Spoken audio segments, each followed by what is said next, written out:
if you need to join in to buy a house, it means that you cannot afford. For example, if my income is 5,000, your income is 5,000, or I want to buy a landed property or a very luxury property that is $1 million and above. Right? Technically, I cannot get the loan, so I need to join in with you to get the house, a dream house. Then, if anything happened between us, then how do we split the house? Hi guys, my name is Dylan. Hi, I'm Stephanie. And today we are doing another On The Way series because we are on the way to somewhere quite far from where I stay. It's around 30 plus minutes lah. So it will be a longer series. And actually we were discussing about the very hot topic recently, which is about war, right? So we were actively following Bloomberg's news on the war situation between Israel and Iran, and we are quite concerned on the financial situation, the stock market over there, how the stock market will be impacted overall. I mean, from our findings, we noticed that, when war happens, right, or tend to happen, gold price will increase, right? Why is that so? I think it's because when it comes to war, if World War III really happens, a lot of people think, wow, my money can be burned, or my money can be just destroyed like that, because money, it's like a medium paper. of transaction, it's a paper. So no matter what, holding commodities is still the best from what they think. Commodities as in not just gold, right? Maybe silver, nickel. What about natural gas? I think also natural gas still okay lah. It's still quite difficult to get. Nobody holds natural gas. Yeah, because but we can trade natural gas, right? I think.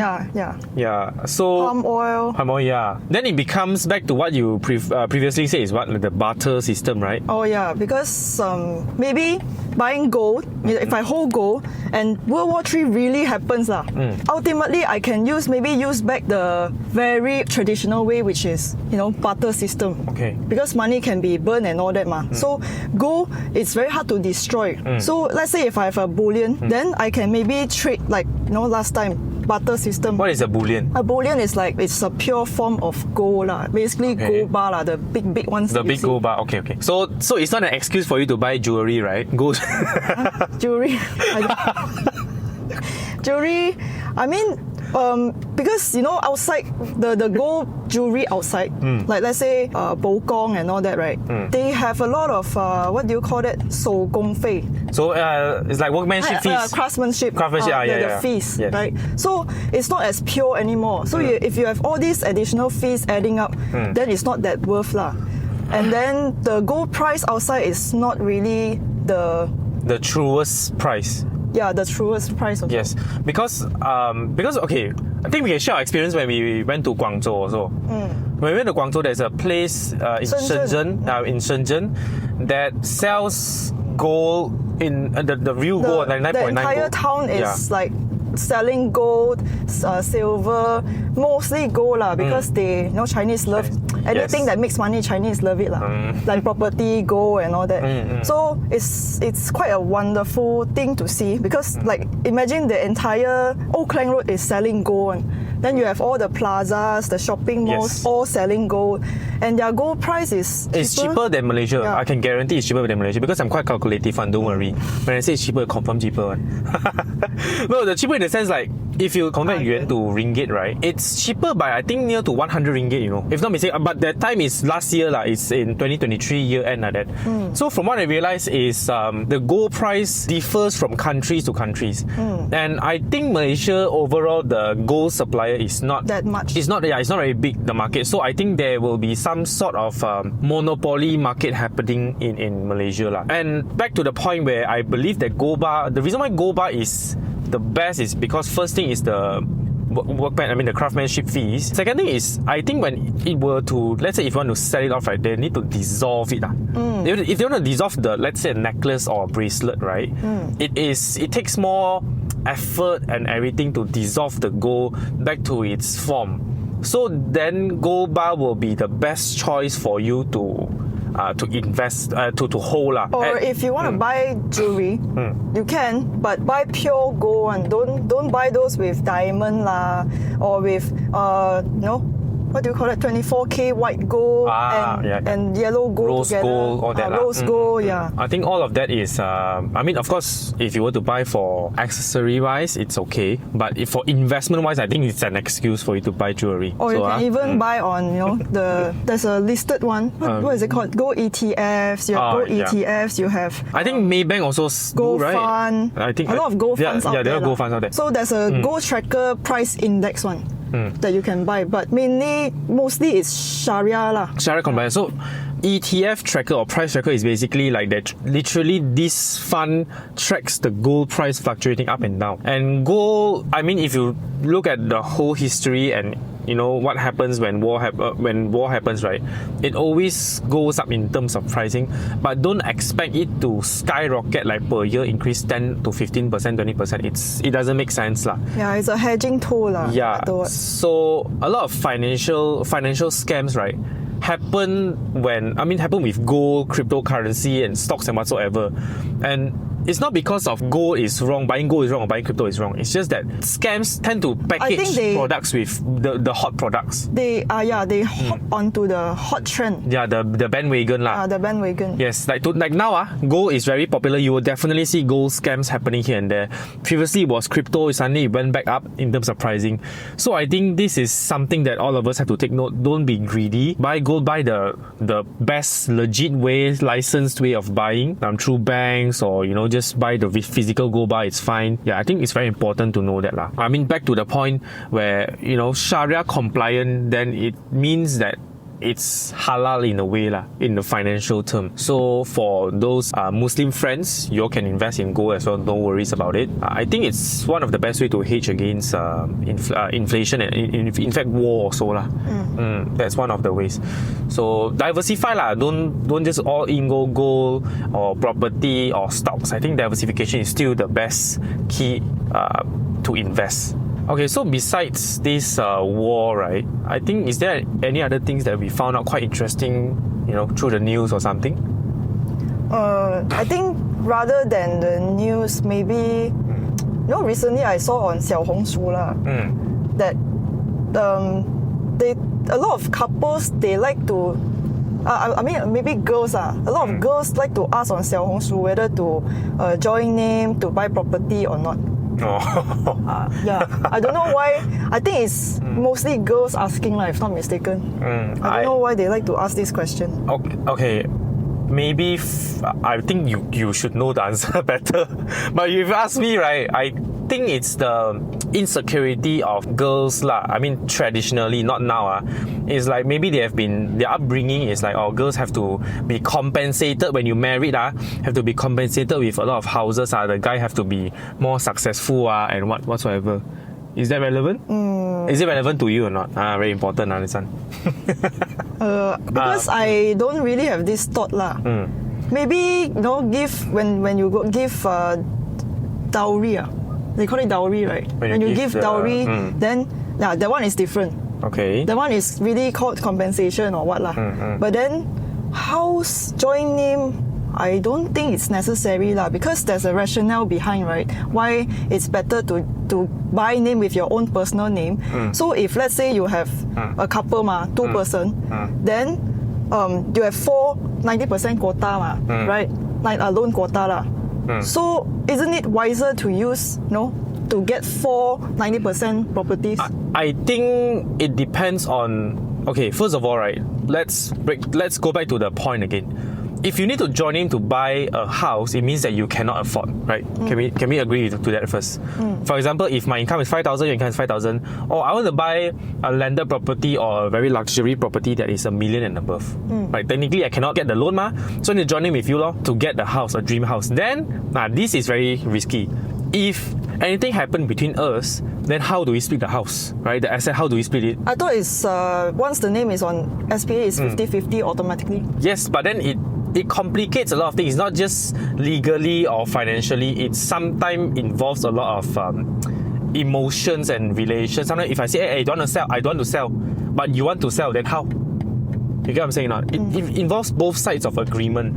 So then it becomes very tricky in terms of this. So I think the best way is like what you say, to buy your own property separately, unless you guys are really married. Because at least with the cert, the marriage cert, right, it sort of sets the tone for your both of the future, the couple's future. Yeah. But marriage can also divorce. Yes, you can, but then technically you won't simply get married, right? So it's something very tricky, lah. I think now, I've also seen like what you say online, people want to join name to buy a dream home, but like I always said, for property, right, your first property shouldn't be your dream home. It should be something that generates income for you, or even for future capital appreciation. Then at the same time, you are also willing to stay at one. You can stay in the house one.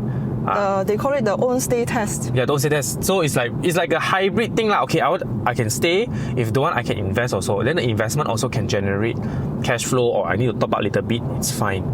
Yeah, so I think that's something to take note, and I think women nowadays, right, they are very independent already. You can see a lot of higher management level in the company, right? They are all women. So even a person's manager can be women as well. So I think not much issue on that. I think women should be more confident in themselves in getting higher pay than men, or to buy their own products. That's what I feel.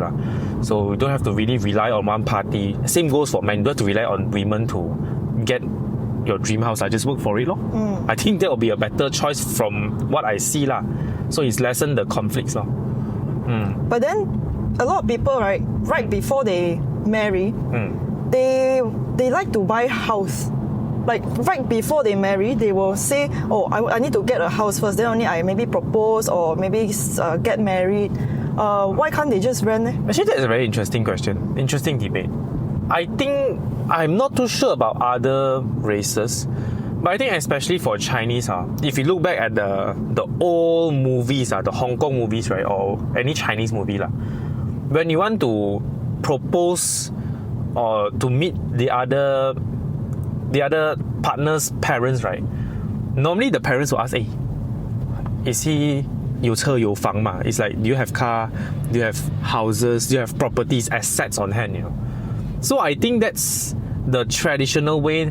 Then maybe as a man, or the one that carries the responsibility of a family, then you need to show face first. You need to have the responsibility to own a house, to give security to the other partner. That's what I feel. Right? But is it relevant still? I think renting is more. But what if it's like us? We have few houses already. Then what is what are your thoughts?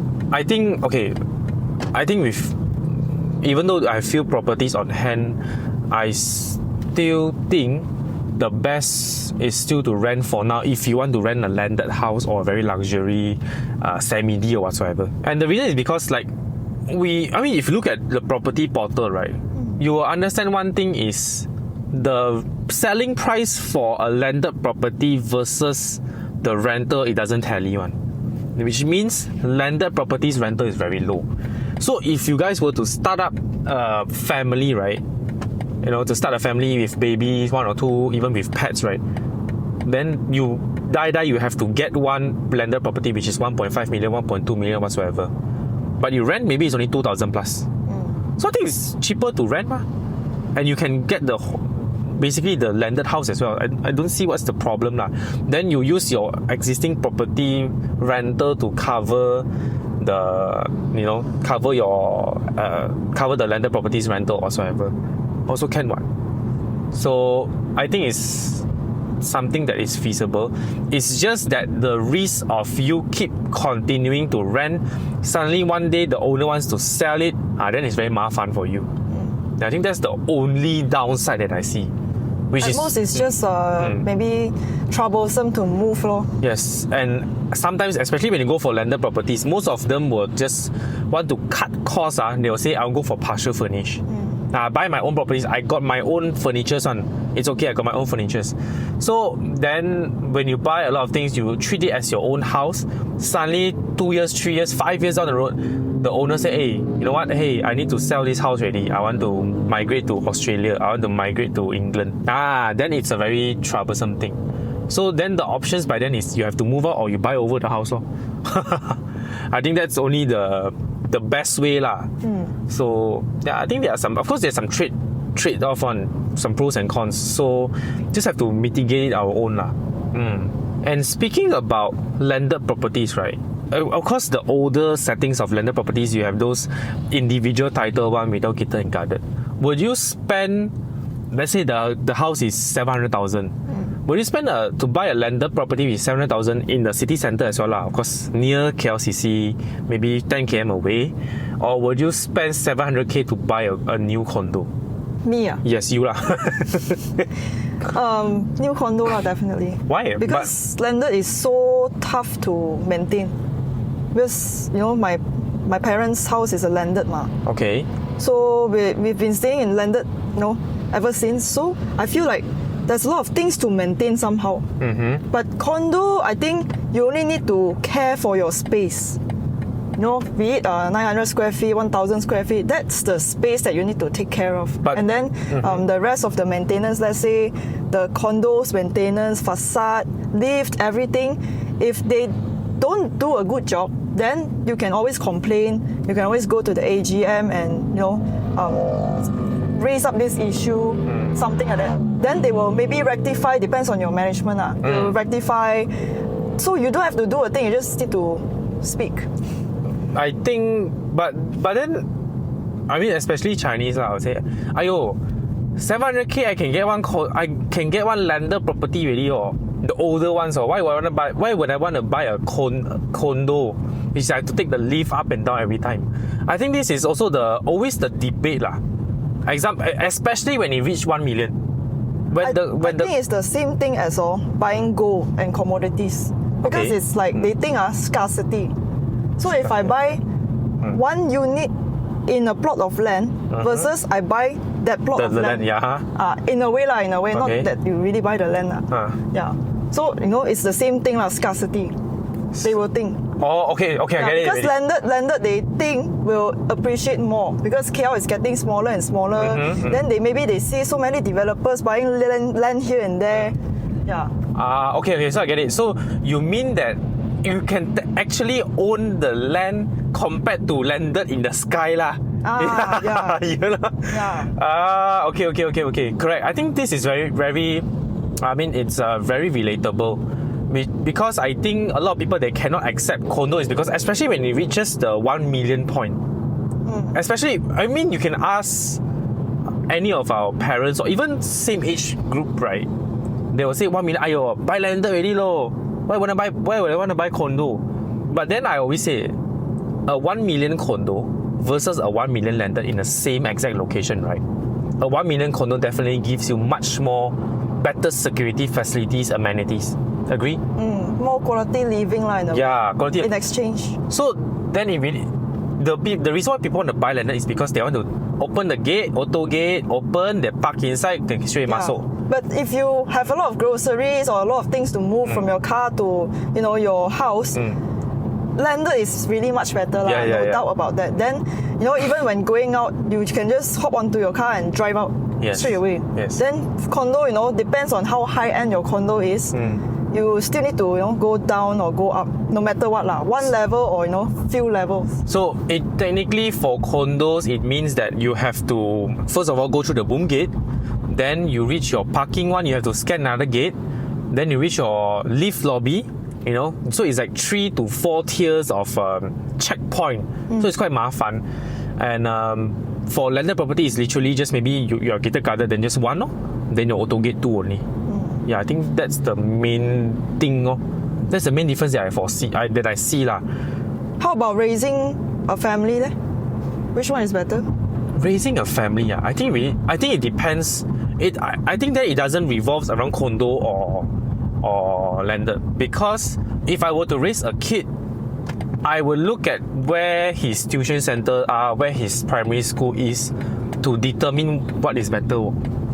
Means location Yeah, I think location matters more. Let's say your budget is 1 million, right? Normally a 1 million property in the very near vicinity to KL city center, the price, the landed property will generally be maybe just individual title. It's not gated guarded.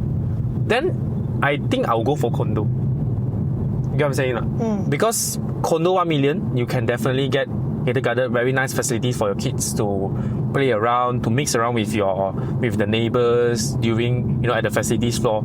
I think it's better. Then why so many people say, it's better to raise a kid on a landed versus condo? I think generally they don't let their kid run outside. But since you can bring, Malaysians are blessed with very good facilities at a condo and all that compared to maybe Hong Kong. Yes, definitely. I think it's because of security wise as well. Landed properties, right? Normally, I don't know about you, but since young, right, my parents will not let me go out of the housing compound when I was too young. Yeah, it's very unsafe because especially last time, in the olden days, we weren't staying in a gated garden. There wasn't any gated garden thing one last time.